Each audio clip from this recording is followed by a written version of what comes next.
book of Psalms was pretty long. I'm not really going to go over every one, just a couple of them, so this video will be quick in relation to the length of the book. It's Psalms is a collection of 150 lyrics, I think 70 of which were written by David. You know, some are happy, some are sad, some speak of history, you know, put your faith in God, you know, praising God and stuff. There's a couple of standout phrases though. In Psalms 2, why do the heathen rage and the people imagine a vile thing? You know, I'm not going to say that all atheists or heathens or non-believers rage, because that's simply not true, of course. But a lot of people, a lot of atheists on YouTube do seem to rage. Like, they're very angry, like insultive, and like, I don't know. I guess it comes down to, again, like, they really don't believe to such an extent that they really look upon believers like you are the ultimate idiots. Like, and it angers them to such a point where, like, how stupid you got to be to believe in God.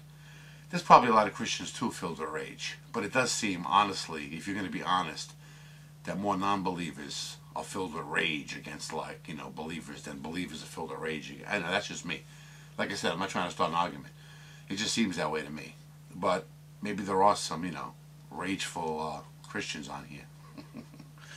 But anyway, 22 is a standout. It seems to be like a prophecy of what's to come, like Jesus is suffering on the cross and stuff. So read that one. It's pretty interesting. All the ends of the world shall remember and turn unto the Lord, and all the kindreds of the nation shall worship before thee.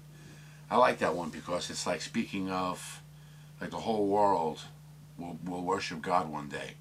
It's kind of interesting that they can even make a statement back then like that. But this whole book, the one of Jesus on the cross, this Psalm of Jesus on the cross, that's probably one of the books that's argued about a lot. Like, was it really written in advance? Like, was this truly a prophecy of what's to come? Or did man just make that up later and say, like, it was written in the past? You know, I don't really know for sure, but I would imagine that's one of the books that's disputed. You know what's interesting too? You can even reflect and think about how religion even survived. You know, like, if you're a non-believer, then you must believe that religion survived because people are so stupid and, like, you know, easily led. And I guess when people have nothing, they grasp at straws, and religion is like a straw that, you know, provides some kind of comfort to them or something. I don't know. You know, getting back to them being so stupid and all. But is there more to it than that? You can even make that same, the correlation between that and the people of Israel.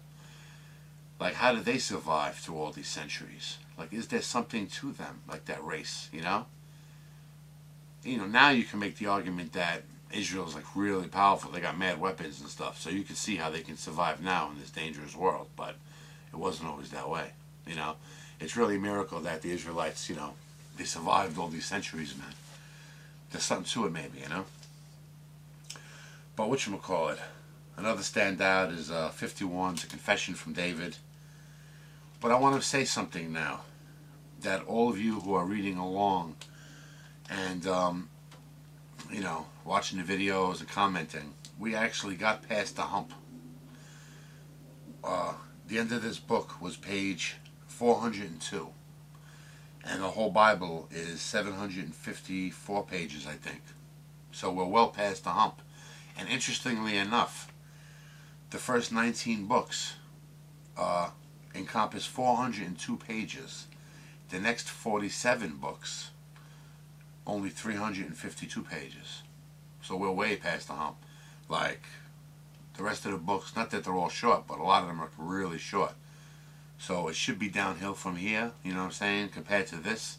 You know, that's a pretty big ordeal we've been going through, if anybody's reading along with me. You know, it's interesting too, I had nothing better to do before. I just wanted to make an honest comparison. I took a couple of paperbacks, and on average, like 400 words per page on a paperback. But the Bible, on average, was like 1,200 to 1,300 words per page.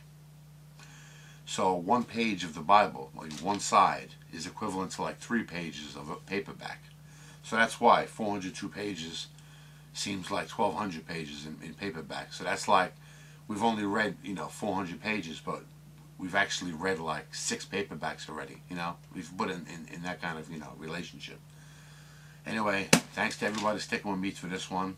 I know it's a hard read, and hopefully maybe we can, I could pump out these videos every day now, or maybe even 2 a day, because some of them are real short.